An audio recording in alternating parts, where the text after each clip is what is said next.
Let's dive right into this explainer of Pride Mpofu's absolutely profound book, The Witness.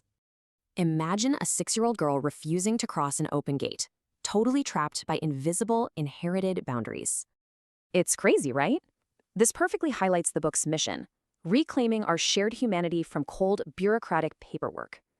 So we're doing a forensic audit here, contrasting those restrictive colonial fences with the pre-colonial Open Veld.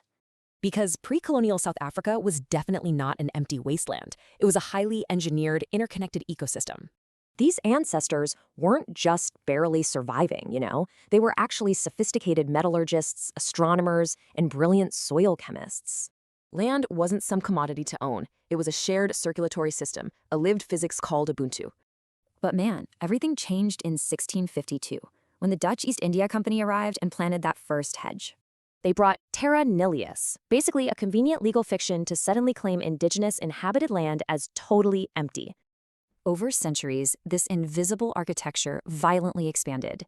It went from a simple hedge to rigid, permanent borders. And get this, through legal deeds, they literally manufactured water scarcity out of thin air for control. Now, hold a split screen in your mind to really observe this twisted double helix of historical control.